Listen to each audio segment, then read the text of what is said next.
All right, guys, so I'm gonna be showing a really powerful passing mechanic I've been using recently where I create a dilemma from like a north-south positioning for a stack pass or dropping in to finish the pass from north-south. So let's look at it. First thing to understand here is often when I'm approaching the guard, if your opponent's like tailbone, his legs or his hips are kind of lower, a lot of times you can do more classic toreandos like here and finish to side control, or maybe I can like trap a leg and go for a knee cut pass and things like that. But as you start dealing with more flexible guard players, there's different patterns of how they'll position their legs. Like one might be he has his knees tight and his feet up a lot, so it's hard to bring the feet down.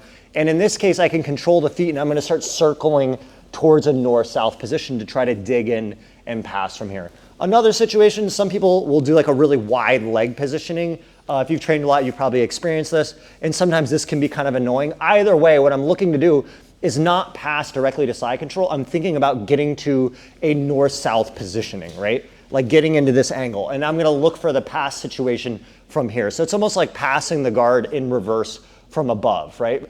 So it seems like a lot of times when people pass to north-south, they almost think in terms like they're trying to pass to side control, and then if they can't get it, they'll go to north-south.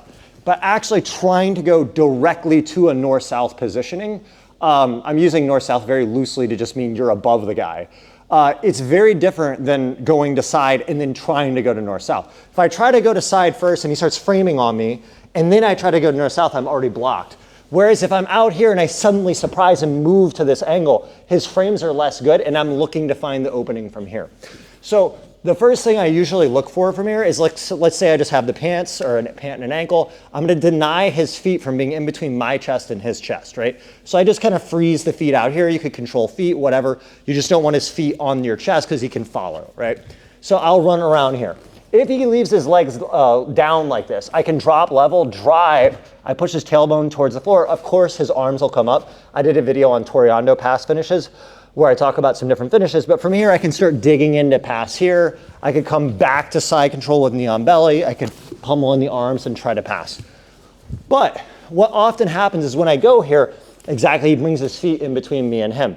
And this is where I like to go for the stack pass. So to notice, go back up. If you go for a stack from the front side, a lot of times what happens is as soon as I do this, he drops his tailbone really heavy and it's hard to stack. And really flexible guard players are used to you trying to stack. The difference though, one point with that is when I try to stack here, if his tailbone's up and his knees are really high and I push early, now once my weight's over his chest like this, it's very hard to bring his feet back down. But you have to be really quick on the timing and explosive to surprise them with that. With this, when I'm here and I suddenly move around this way and he comes here, the angle when I stack is always straight down. Even if he tries to put his tailbone to the floor, it's super easy to stack here. From here, I have a very strong stack and there's a lot of different things we could do. One of my favorites from here is to drop this shin. My left arm is gonna go all the way through. You can come around that side. My left arm is gonna go all the way through here and I look to catch this lapel. Once I get this, I can release this and go on this ankle or pant leg and I start elevating. It's kind of like a reverse stack pass. Instead of going through with this right arm here like this, we go through with the left arm, right? I get the lapel, I lift this guy up, I push down and I can finish. We're here, right? We're like this. Say he's got the wide leg position. So we're kind of grip fighting here. I just kind of circle. As long as his feet don't touch the floor, it's hard to follow. So he starts coming into this kind of position. Boom, I got a stack. Again, we could do different stacks. I could come up here like this and I could start trying to dig my arm through here with a classic one. I like to trap the arm here, pull this through, go here. You could of course use this to go to diving back take, so he follows with the feet. Boom, I go here like this, right here, and now I shoot my leg over. I've done these on my main channel where I go here, sit him up and go for the back. So you get a lot of situations like that. Another really cool thing with this is the dilemma that you create. When you get around at this angle here. It's not easy for him to just go back to get you in the front, right? He has to put his feet on the floor. You're kind of here. There's no easy way to do that. So you can even go in the way that you pass to side control from the front.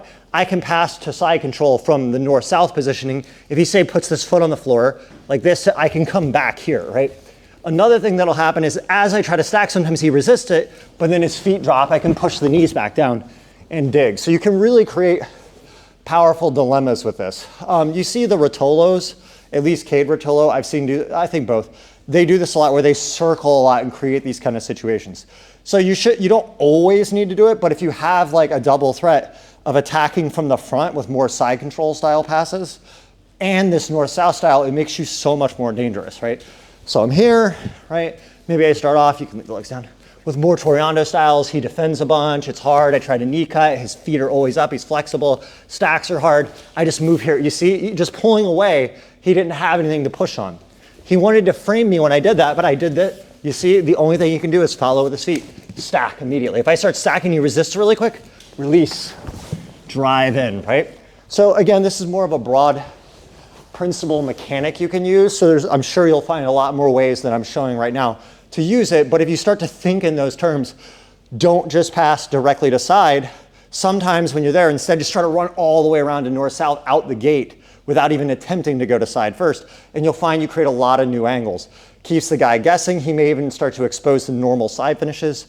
I'll probably do a future video on it, but I would say the three main ways of passing is passing to a side finish, passing towards a north-south style finish, and the other one is passing towards a mount style finish, which can be more like folders or drop passes and those things. So if you mix up those three styles of threat, it adds a lot more complexity and options in your guard passing systems.